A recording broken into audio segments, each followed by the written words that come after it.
Assalamualaikum warahmatullahi wabarakatuh. Baiklah, saya Eko Yunanda Dirma dengan NIM 20205242 akan mencoba menjelaskan materi managerial economics, yaitu praktek penentuan harga atau pricing practices. Nah, yang mana praktek penentuan harga atau pricing practices ini dilakukan oleh perusahaan dalam pasar persaingan tidak sempurna. Karena praktek penentuan harga ini hanya berlaku di pasar persaingan yang tidak sempurna saja gitu. Nah, ada ciri-ciri dari pasar persaingan tidak sempurna ini, yaitu yang pertama, produsen mempunyai kemampuan menentukan harga di pasar atau price taker. Nah, yang kedua yaitu mempunyai produk yang berbeda atau diferensiasi produk, sehingga produsen tadi mempunyai kemampuan untuk menentukan harga di pasar. Nah, hal ini berbeda dengan pasar persaingan sempurna, yang mana pasar persaingan sempurna ini produsen tidak bisa menentukan harga di pasar dan barangnya cenderung banyak yang sama atau homogen. Nah, ada contoh dari pasar persaingan sempurna ini, yaitu sebuah counter yang menjual pulsa 20.000 dengan harga 30.000, maka konsumen tidak mau membeli pulsa di counter tersebut, sehingga dengan sendirinya counter itu akan tutup gitu, karena tidak ada yang membeli. Nah, selanjutnya pada materi ini pokok pembahasannya yaitu terdapat 4, yaitu penentuan harga dan beberapa jenis produk. Yang kedua, diskriminasi harga. Yang ketiga, penentuan harga transfer. Yang keempat, yaitu penentuan harga dalam praktek. Nah, pada materi ini fokusnya bagaimana sebuah perusahaan itu menentukan harga suatu produknya, yaitu pada beberapa produk yang dihasilkan dengan beberapa pasar yang ditargetkan oleh perusahaan itu. Nah, selanjutnya, penentuan harga dari beberapa produk. Nah, bagaimana menentukan harga untuk beberapa jenis produk? Nah, di sini terdapat produk yang memiliki keterkaitan permintaan. Nah, yaitu contohnya yaitu suatu perusahaan memproduksi suatu barang A, namun memiliki keterkaitan dengan barang A tersebut gitu. Nah, selanjutnya, bagaimana apa strategi yang perlu dilakukan oleh perusahaan? Nah, di sini perusahaan perlu mempertimbangkan dampak dari perubahan harga salah satu produknya terhadap produk lainnya. Nah, contohnya di sini yaitu perusahaan Honda mengurangi harga dari Honda Jazz, maka akan mengakibatkan turunnya permintaan pada produk substitusinya yaitu Honda Brio. Kenapa? Karena memiliki keterkaitan permintaan. Nah, hal ini menyebabkan konsumen lebih banyak membeli Honda Jazz dengan kualitas dan brandnya di mata konsumen itu lebih baik daripada Honda Brio karena harganya murah dan tidak jauh beda dari harga Honda Brio tersebut. Nah, namun jika diturunkan harga dari Honda Jazz tersebut, maka dampak lainnya yaitu meningkatkan produk komplementernya. Yaitu produk komplementernya itu yaitu seperti spare part Honda Jazz tersebut. Nah, selanjutnya dengan arti kata bagaimana perusahaan mempertimbangkan beberapa output Honda Jazz-nya yang dia Honda Jazz-nya tadi dan berapa pula output dari Honda Brio-nya. Kenapa? Karena mereka ini kedua barang ini memiliki keterkaitan gitu. Dan secara tidak terpisah. Nah, selanjutnya di sini prinsipnya untuk dua produk yang diproduksi oleh perusahaan itu ada A dan B, maka fungsi dari marginal revenue perusahaannya itu yaitu MRA atau marginal revenue A sama dengan perubahan total revenue A bagi perubahan produksi dari barang A ditambah perubahan total revenue barang B dibagi dengan perubahan produksi barang A. Begitu juga dengan marginal revenue barang B, yaitu sama dengan perubahan total revenue barang B dibagi perubahan produksi dari barang B, ditambah dengan perubahan total revenue barang A dibagi dengan perubahan produksi dari barang B. Nah, jika dari kedua persamaan tersebut positif, maka sifat barangnya itu adalah barang komplementer. Nah, jika suku kedua dari sisi kanan persamaan itu nilainya negatif, maka barang tersebut yaitu barang substitusi. Nah, sekarang apa yang perlu dilakukan oleh perusahaan? Nah, di sini jika terjadi hal ini, yaitu perusahaan akan melakukan keputusan. Nah, bagaimana ia menetapkan harga dan output yang optimal serta menimbang dampak total. Dampak total ini yaitu dampak langsung dan dampak silang. Nah, selanjutnya yaitu price discrimination. Nah, yang mana price discrimination ini yaitu perusahaan juga bisa menetapkan harga yang berbeda-beda. Nah, yang berbeda-beda pada beberapa pasar yang ditargetkannya. Nah, dengan asumsi biaya produksi dari perusahaan itu tidak berbeda gitu. Contohnya, bagaimana perusahaan listrik menetapkan harga listrik untuk golongan masyarakat golongan bawah dengan masyarakat golongan atas, yaitu berbeda gitu.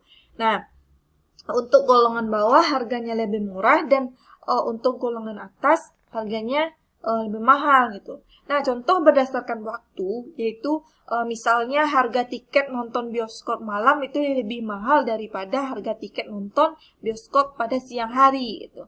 Nah, di sini contoh berdasarkan kuantitas. Nah, di sini jika kita membeli banyak barang, harganya bisa turun. Dan jika kita membeli sedikit barang, maka harganya cenderung agak mahal gitu. Nah, ini semua contoh dari diskriminasi harga. Nah, sekali lagi, apa itu tujuan dari diskriminasi harga atau price discrimination ini? Yaitu untuk meningkatkan keuntungan dari suatu perusahaan. Selanjutnya, ada 3 syarat diberlakukannya price discrimination atau diskriminasi harga ini, yaitu yang pertama, perusahaan memiliki kemampuan untuk mengendalikan produknya di pasar. Nah, yaitu yang kedua, yaitu elastisitas harga dari permintaan produk harus berbeda gitu. Nah, apa itu elastisitas tadi? Yaitu respon harga terhadap orang yang tidak mampu dengan orang yang mampu berbeda gitu. Harga untuk orang yang mampu itu lebih mahal dan harga orang yang tidak mampu yaitu harganya lebih murah gitu. Jika responnya sama, maka syaratnya diskriminasi harga ini tidak berlaku lagi. Nah, yang ketiga yaitu perusahaan bisa melakukan segmentasi pasar, yaitu yang membedakan pasarnya. Contoh, harga tiket nonton tadi. Nah, harga tiket nonton bioskop malam itu jauh lebih mahal daripada harga nonton bioskop tiketnya pada siang hari gitu. Nah, jadi di sini dapat disimpulkan price discrimination ini yaitu perbedaan harga yang diberikan oleh produsen kepada konsumen. Nah, selanjutnya price discrimination ini atau diskriminasi harga ini ada beberapa tahap. Nah, yang pertama yaitu first degree price discrimination. Nah, di sini bagaimana ia menentukan harga suatu barang itu setinggi mungkin terhadap produk yang dijualnya itu gitu. Yang kedua, perusahaan mengambil surplus konsumen. Nah, apa itu surplus konsumen? kemampuan konsumen bersedia membayar dengan kemampuannya yang membayar gitu. Nah, yang ketiga yaitu perusahaan memaksimalkan laba yang diperoleh dari penjualan suatu produk itu gitu. Nah, kembali lagi apa itu tujuan dari price discrimination ini? Sekali lagi yaitu untuk memaksimalkan keuntungan atau laba dari suatu perusahaan. Nah, selanjutnya yaitu second degree price discrimination. Nah, bagaimana menentukan harga per unit yang sama untuk jumlah produk tertentu yang dijual pada setiap pelanggan, kemudian memberikan harga yang lebih murah terhadap tambahan barang yang dibeli. Maksudnya di sini ketika seperti contohnya yaitu semakin banyak konsumen membeli suatu barang, maka konsumen ini akan banyak dapat diskon gitu, akan banyak dapat pengurangan harga gitu. Semakin banyak dia membeli barang, maka harganya semakin turun gitu. Nah, selanjutnya yaitu selanjutnya di sini dengan tidak adanya diskriminasi harga, perusahaan menjual sebanyak 40 unit menjual dengan harga $2 dengan sebanyak 40 unit barang. Nah, total revenue-nya yaitu $80. Nah, kenapa $80? Nah, di sini total revenue itu kan rumusnya harga atau price dikali quantity, yaitu 20 dikali 40. Maka hasilnya yaitu 80. Maka konsumen menjadi konsumen surplusnya itu sebesar 80. Ini dia. Konsumen yang menjadi konsumen surplusnya yaitu 80. Nah, selanjutnya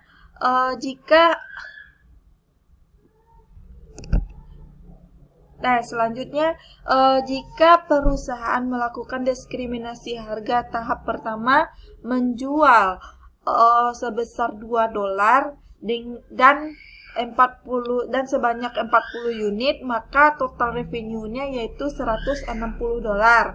Nah, maka akan menghabiskan konsumen surplus. Nah, ini dia. Konsumen surplusnya tadi penuh, dia habis gitu.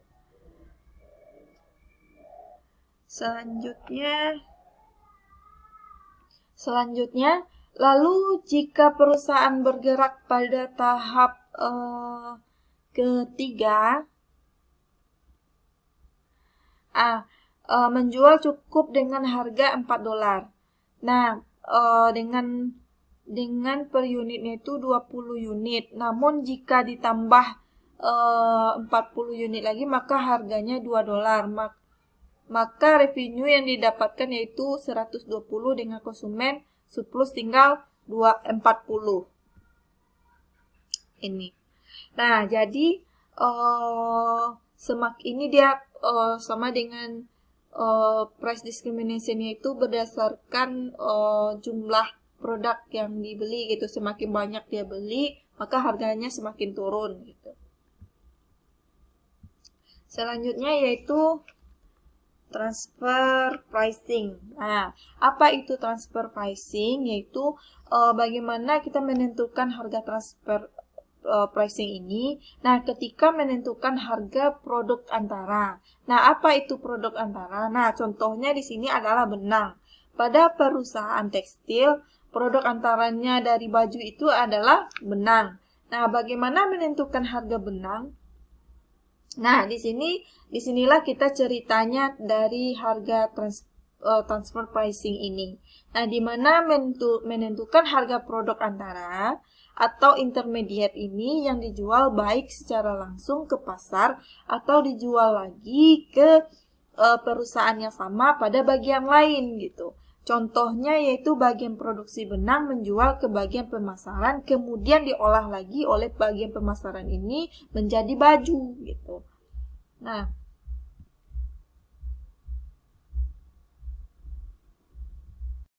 bagaimana cara kita menentukan harga transfer itu? Nah, jika tidak terdapat pasar eksternal, misalnya benang tadi Tidak ada pasar yang tidak mau membeli. Nah, di sini artinya transfer pricing no external market itu bagaimana bagian produksi tadi menjualkan produk benang tadi ke bagian pemasaran. Nah, bagaimana cara kita menentukan harga optimal atau harga optimal itu ditentukan? Nah, kita jelaskan melalui kurva ini. Nah, MC ini merupakan biaya marginal dari perusahaan, yaitu biaya marginal dari perusahaan itu yaitu penjumlahan dari MCP ditambah dengan MCM.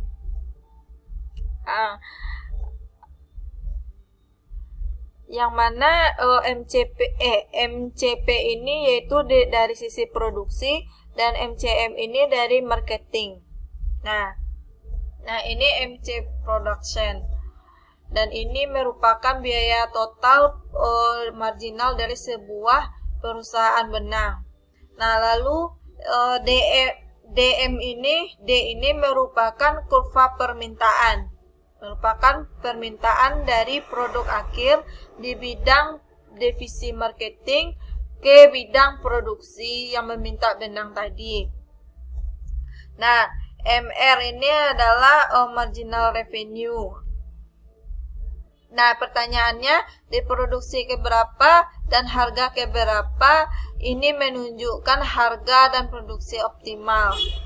Nah, sekali lagi yang optimal itu merupakan MR sama dengan MC. Nah, tingkat output yang terbaik yaitu sebesar 40 unit. 40 unit ditunjukkan oleh titik EM. Nih, EM, titik yang paling baik itu adalah titik EM yang bersinggungan dengan MRM dengan MC.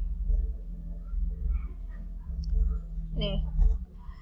Sehingga harga PM ini adalah sebesar $14. Karena produksi setiap unitnya itu membutuhkan 1 unit produk antara, maka harga transfer dari produk antara ini adalah sebesar PT. Ini dia, yaitu ditunjukkan sama dengan MCP. Ini sama dengan MR sama dengan MC. Ini adalah harga produk antara yang terbaik.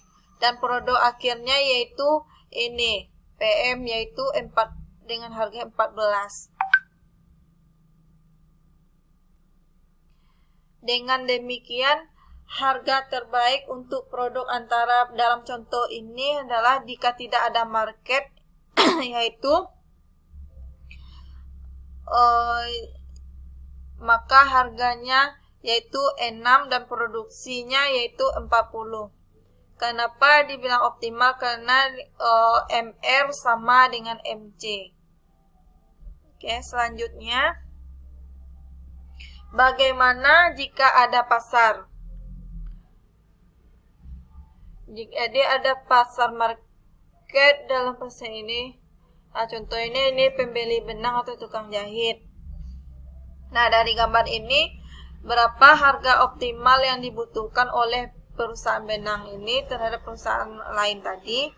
Nah, di sini dapat dijelaskan pada gambar ini, dapat dilihat dari MCP-nya itu pada saat 50.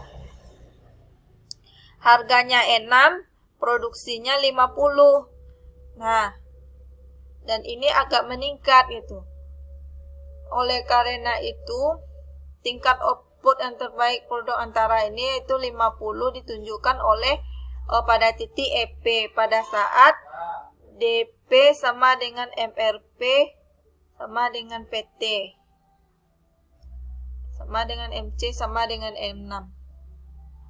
Karena divisi pemasaran bisa membeli produk antara pada PT 6, kurva biaya marginalnya yaitu MCP dan MCM dengan MCP. Nah, dan produk akhirnya diproduksi divisi Produksi ini ditunjukkan oleh EM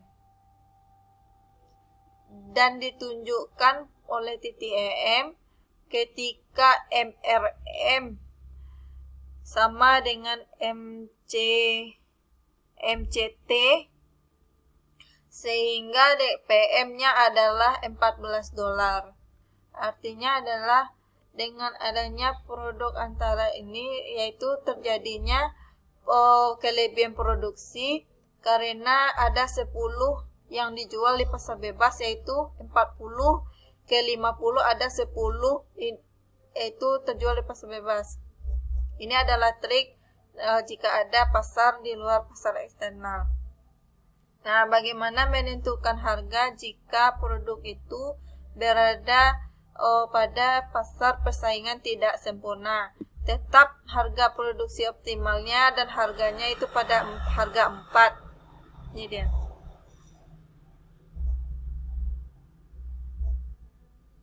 Jadi produksi yang dijual di produksi itu produksinya 40, harganya 4, dan di sini di bagian pemasaran, untuk pemasaran bidang pemasaran 4, produksinya 20, dan external divisionnya harganya 4 dan produksinya 20, dan yang terakhir produksinya 4 dan 40. Nah, demikian hasil dari presentasi mengenai pricing practices dalam managerial economics-nya. Saya akhiri. Wassalamualaikum warahmatullahi wabarakatuh.